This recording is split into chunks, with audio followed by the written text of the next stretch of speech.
Hello, Sunderland fans. Welcome back to Black Cats TV, and we're here to preview bidding. Yes, Bristol City. Bristol City, thank you very much. Bristol City, Conrad, is a team that we could end up seeing in the playoffs as well. Yeah. So this could be a sneak peek of things to come. We need all sorts of scouts at this game. Yeah, I mean, they're currently in, fifth place if a result stays the same as it is. Yeah, we're recording this at the same time as Coventry and Hull. It's fine. This is the magic of pre-record. Behind the scenes. Sorry, guys. 1-1 with about 4 minutes left to go. So if it stays like that, Bristol are fifth. If Coventry win, they go to sixth. There we go. Yeah, there you go. Sneak peek behind the scenes. So when we say, Patterson's going to be starting, and he snapped his leg in cycling his bike on Wednesday, then that's not our fault. We were proving. Yeah, we're just guessing at this point. Yeah. Touch wood. Anyway, Bristol, not an amazing run of form and stuff like that, but they are up there with fifth place. Been quite consistent throughout the season. Yeah, they've been a bit like us, haven't they? I mean, we haven't been lower than fourth the entire season, but from as long as memory's looking back, they've always seemed to be about seventh or around about there, haven't they, this whole time, and just consistently picking up results. I mean, I know they've just drawn with QPR, which I think they'll probably be a little bit disappointed at with that one. But prior to that, they beat the two playoff rivals in West Brom and Watford at the time.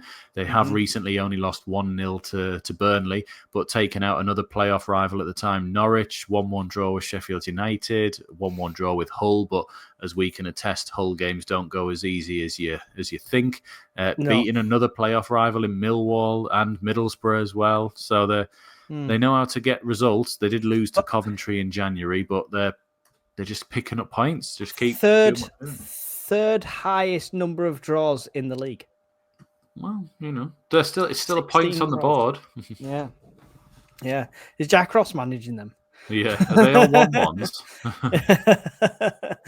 1-1s? Anyway, right. So looking at their team, who stands out for you? So standouts at the moment is, oh God, his first name's Anis. So Mehmeti, I think he's called. 38 games, 12 goals for them.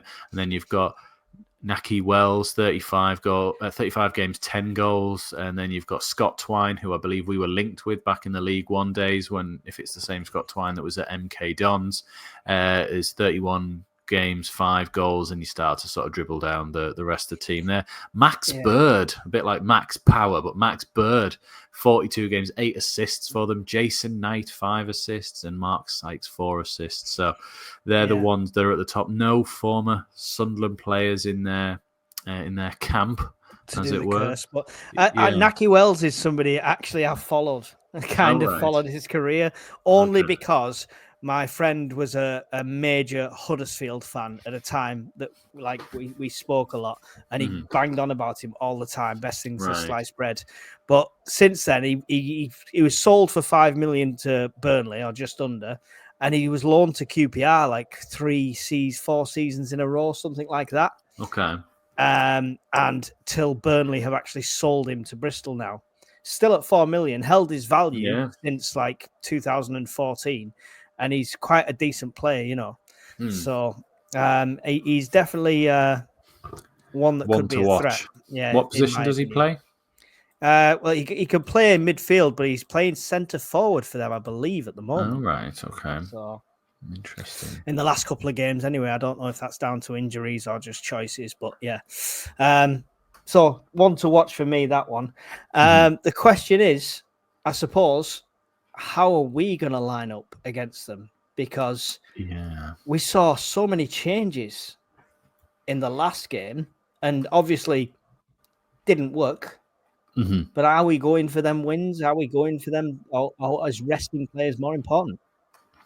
I think we're going to still see a bit of a mixed bag on there with it. The Norwich game was the proper big sort of and here's everyone you've never seen all season. We're all going to play and get some minutes. And then the next game against who we just lost to, Swansea, it felt a bit more like, and I'm going to put a few of them back in. But Harrison Jones, there's your debut. Watson, because I've got no one else out on the left. Like that sort of thing felt like where we were coming from. Brown, you're back at right back after doing nothing wrong to be dropped in the first place. That sort of stuff.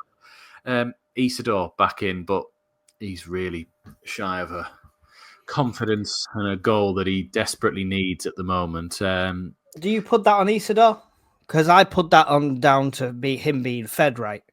Yeah, I was going to say it's exactly that. That first offside in the game where Dan Neil, I think, held the ball a bit too long, and then he just narrowly strayed offside. It was one of those that VAR would have had to stop for a good 2 or 3 minutes to actually check if he was or wasn't. And it's just we're not getting the ball into him, which is just where he peels off the shoulder just that little bit and you play it through for him to run onto and after it. Which is the kind of striker we've been crying out for. Yeah, right? Exactly. We used to do it with Stewart. That's exactly, and that's the type of profile striker that we've been after this whole time. And earlier on in the season, if you think of some of his goals, that's what he does. He plays on the shoulder and then runs in behind. We know he's not great at hold up because he likes to go down like a sack of shit half the time. And we know his heading's not great, but what he was good at was just unbelievable finishes when he gets little a bit of time. Flicks from the corner in, And then just absolute, like, he's fast as fuck. The whole City game away where he just ran the length of the pitch. Yeah, exactly. What was it, 36 kilometres per hour or something he clocked up while he was running. That's a Warner Brothers copyright strike I've got us right there. Yeah, well done. And now we can't make this 30 pence that we do. I don't know. It's a weird one at the minute. It's hard to predict a lineup for Sunderland just because we don't.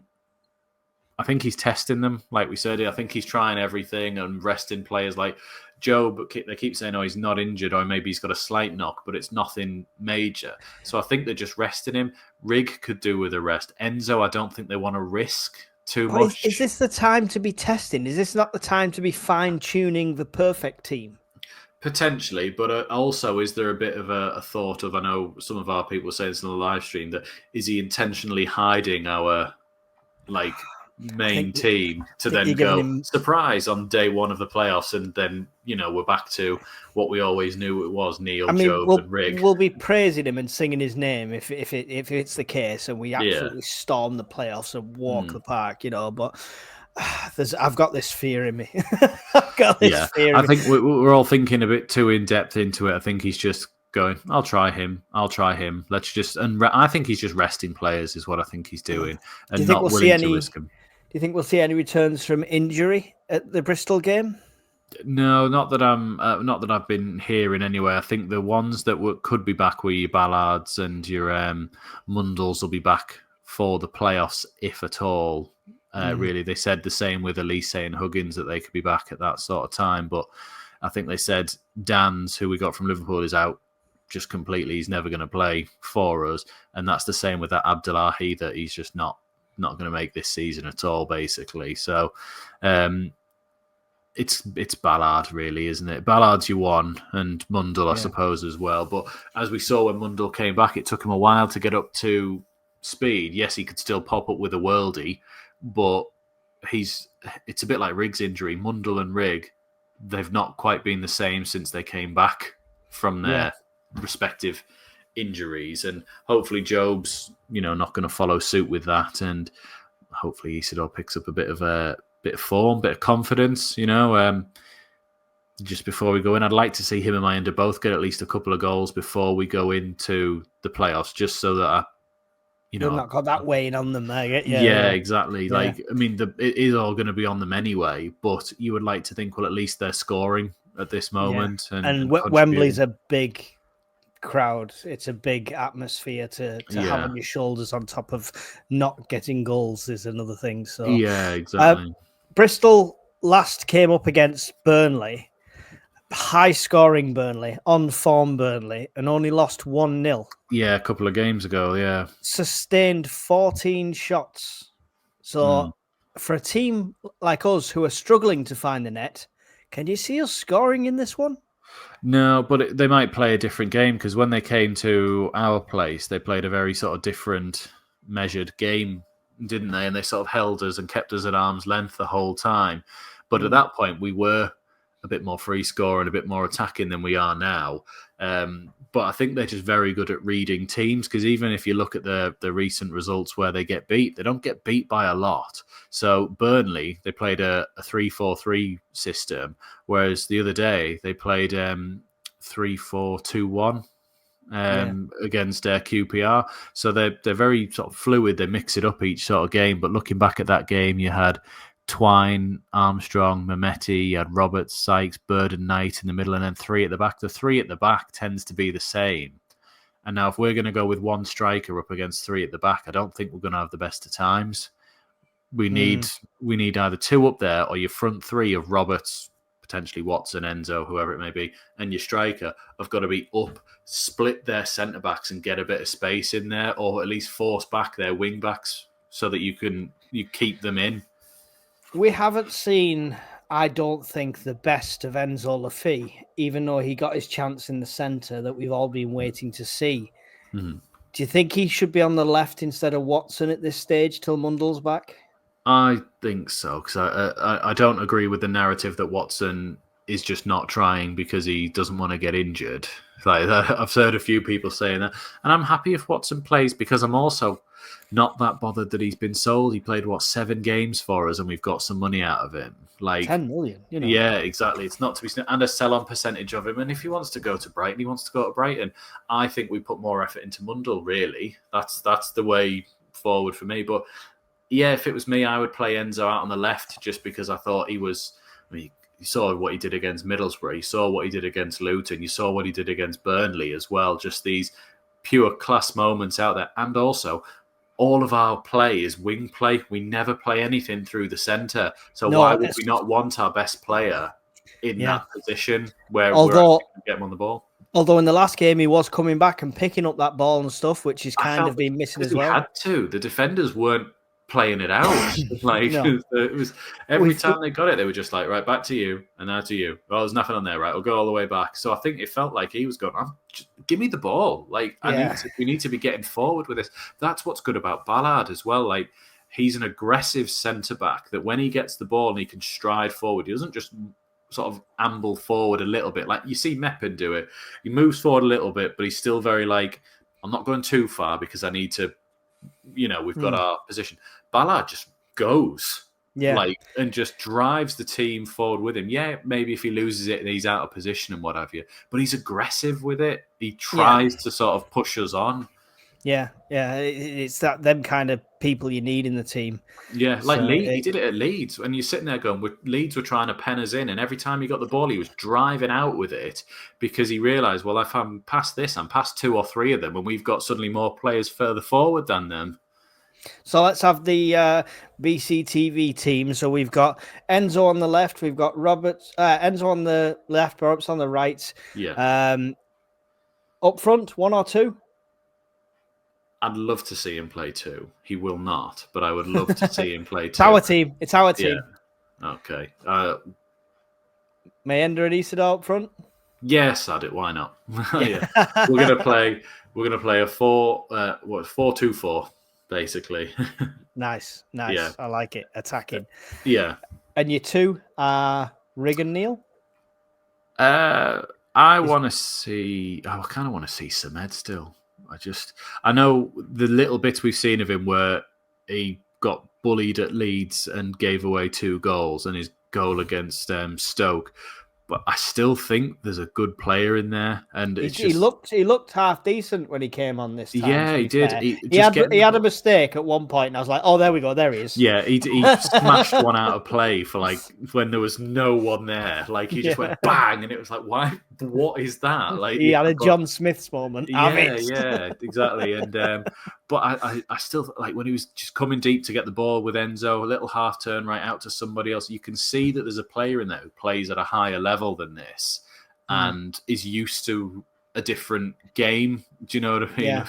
He looks more confident in the ball. So is he next to Neil then in your team, or is he next to Riggs? I think Job's still going to be resting. Yeah, I'd play Neil. I think Neil's a better tackler and a bit more aggressive in the midfield than Rig is. I think Neil will stick himself into challenges, even if he's late to them, more so than Rig would. And you kind of want Rig there if you're playing one up front, not if you're playing two up front. Yeah, I get you. So, and back four? I think we have to go with, I think we go Brown at right back, Meppen and O'Nien, and Hume out at left back. I think Hume would complement Enzo very well when he's been out there.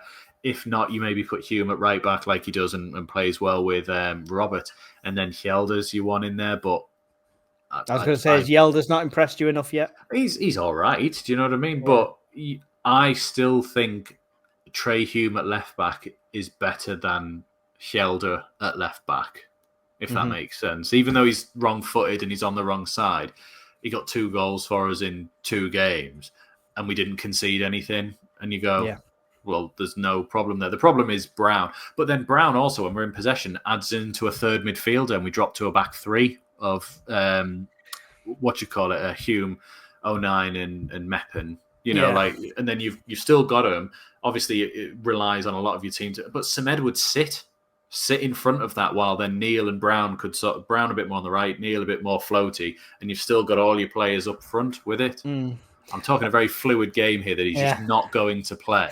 It's going to be 4-2. It's our team. What's he going to do? He's going to do 4-3-3, but with the 3 as a triangle, like he always likes to do. Yeah, he's like he's like a modern Mike Bassett. Yeah, with the 2 sitters that he claims to be number 8s, but they're both really number 4s. With a number 10 that plays next to the striker, but there's not 2 up top. Because why would you play 2 up top? You play a midfielder up front, and you've got 2 wide players who do nothing but stay out here and don't actually get the ball to the striker who's running in behind. That's what he's going to do. I sound really negative, but that's the system that we've been like. Honestly, it's modern Mike Bassett. Next year's signings, Benson and Hedges. Yeah. Last one of them's 46. The last one, should Moore get some minutes in this game before the playoffs? No, I think he's all right. We had our wobble with Anthony earlier on in the season, didn't we? But I mean, what has he had? 3 clean sheets apart from the last game before that.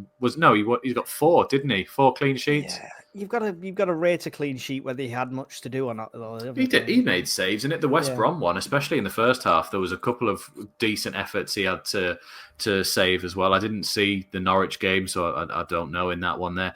And the Swansea one. Does he not need rest like the rest of the team? No. He stood still. He stood still for most of the game, didn't he? If he was actually, we should rest him because at the last game he had to run the length of the pitch to be up for a corner that no one got him the ball to. Yeah.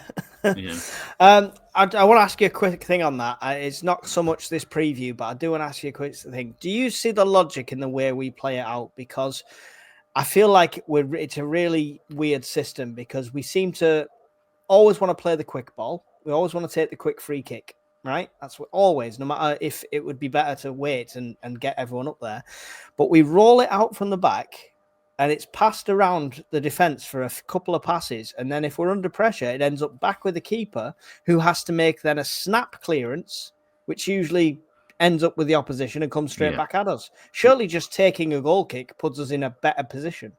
I think it's because we've got no one who can win a header. But we are quick in every action we try and do, apart from playing it out from the keeper. And yet we seem to almost be inviting teams to high press us because we're not very good at doing it. Like we were saying before, Meppen and O'Nien, they're both brilliant, but get the ball away from them. As soon as they get it, it should be into Neil. It should be into your forward left midfielder. It should be into your forward right midfielder. It should be into someone in the midfield who is a technically better player than them, so they can get the ball and try and make something happen. Yeah, if you get it into Isidore and he loses it, that's your risk, your final third. If you're going to try something and lose it there. Don't be fannying about with it in your own third or in the centre line, just going like, oh, right, well, I tried to turn 3 players here and it didn't work, and now they're in on us. Especially the last game, it did my head in, where I was just like, when you were saying the stats in the review about the passes, and I was like, yeah, it was just O'Nien and Meppen. The whole game was just them back and forth. Getting the numbers up. Yeah, exactly. Like, you're sitting there going like, they've got those monitors on. It's like, well, I completed 700 passes today. It's like, yeah, to him. He did 699 back to you. Then on the same foot, when Neil gets it and turns and runs straight into a player and loses Yeah. possession or mispasses it, then you'd rather have it at the back in our possession. Yeah, it's just decision making is a big part of it, of course, and that's what your training is and you're working on. That's what you'd hope Lebrie's working on with them, little decision making, split seconds. But I think Patterson needs to command that more. Yeah. I think he seems like his attitude is very blasé anyway. Do you know what I mean? That's not a criticism of him. That just seems like Pickford, when he used to make a save, even if it had been Mo Salah skinning 9 players and curling it in, and he tips it round, he's swearing at his old defence because they didn't sort it out. Patterson just goes, and it's like you can tell him to fuck off once in a while. Do you know what I mean? Or sort it out. Like, stop him, something. Like, just Patterson, get a bit aggressive. Pacifist. Yeah, exactly. Like, yeah, it's a bit like when whichever game it was where he didn't come out and clatter someone to catch the ball and they scored. And it was a bit like, if you ran into him and caught it and fell over, that you're going to get the free kick because he shouldn't be putting you in that position. Yeah. Like, you're a big lad now. You're bigger than you were 3 years ago. Not a criticism, not body shaming. He just is. He's a bulkier lad. Yeah, yeah. Use it. Use that sort of strength and get yourself in there. Mm-hmm. Yeah. So quickly, before we go on to predictions, my train of thought just disappeared. So we'll do predictions. Well, should we show the league first, see where we're at a minute? Yes, show the league, yes. I'll show the league. Bear with me. I'll have to take off the banner so we can see you at the bottom. There you go. You're at the bottom. I'm at the bottom, yeah. Yeah, no winners in the... At one point. Yeah, you were. No winners in the Swansea game. Thankfully, no one predicted a 1-0 loss or a 0-0. I think the closest we were was several of us were a 1-0 at the time. But yeah, all you need to do is just get your prediction into the comments of this video. Just a simple score. Doesn't need you don't get extra points for naming the scorers and what have you. But just get your comments in with your predictions on, and we'll count it in. But before you do the predictions, my train of thought has come back to me. Fantastic. Conrad, tell us what the historical results have been like against Bristol. What's our record been like? So I had a quick look before. So we've only played them 7 times since 1999. Wow. So not many. And in that time, we've won a sensational 1. We've lost 2 and then drawn the other. If you can do maths. Draws are the odds on. Yeah, you draw as odds on. In fact, the last 2 games were a draw. We had a 1-1 back in December, Stadium Light, where Patrick Roberts got the equaliser from an Ashish assist, and then Ballard had one clawed off the line in the 94th minute. We drew 0-0 in April with them last season. We lost 1-0 in December last season when we played them, 1-1 in February before that. But the big standout one, the one we won, our second game back in the Championship under Alex Neil. We beat them 3-2 at their place when Sims scored 2 on his debut and Stewart got the winner for us, if you remember. Lovely day out in that lovely sky blue kit that we had. That I should have bought. I keep regretting the fact that I never bought that kit. I like that one. You'll get it on Vinted, it's fine. Yeah. And then prior to that was the 3-3, if you remember. It's a big feature on Sunderland Till I Die, where we were 3-0 down at half-time. But we equalised, and again in a sky blue sort of kit under Coleman, but where we came back to draw 3-3 with them. Yeah, so a draw's your bet. A draw is your bet, really, especially because they'll not want to lose in the run-in for their playoffs because they're 64 points, and we're talking for a bit here. So how Coventry got on full time, it was 1-1. So looking at this here, Bristol City are in 5th on 64, Coventry are in 6th on 63. Then you've got West Brom, Borough, and Millwall all on 60. So for them, a point is not a bad result to take. So with the odds. Are you going to go with your head or your heart? What is your prediction? 4-0 Sunderland. No, sorry. It's already said. It's already said. I'll edit out anything else you say after that. Sorry, 4-4 is what I said. 4-4. Yeah. Wow, that would be a game. Yeah, well, we've had a 3-3, just one better. Why not? Yeah. Can you imagine scoring 4 goals and it only meant you got a draw after all this? We finally scored 4, and they did. I'm just thinking of the ups and downs on the live stream. It'd be amazing. Yeah, exactly. The amount of shorts would have to do is ridiculous. Yeah. That's the one thing that I'm glad of. Sometimes when we don't score, I'm like, well, at least I don't have to do any more work. This is not work, Conrad. This is supposed to be fun. I know.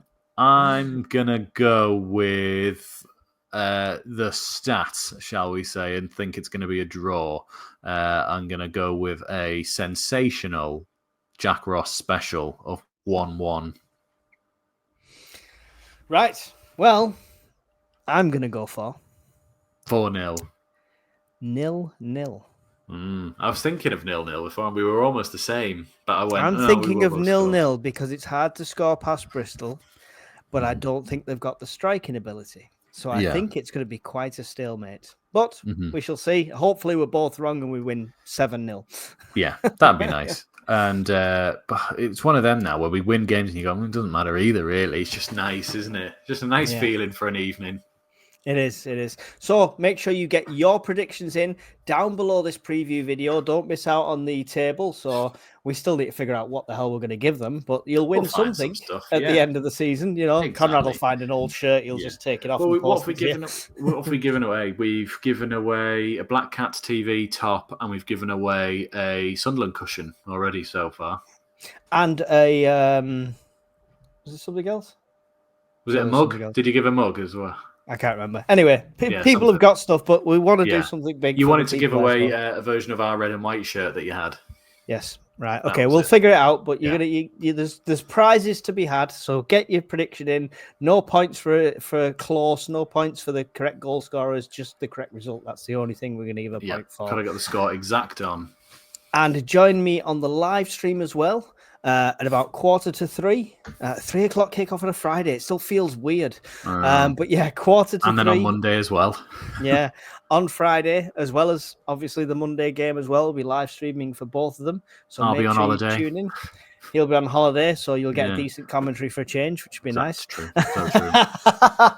That's true. Anything to add, Conrad? No, just like this video, get your comments in with your predictions, and subscribe if you're new.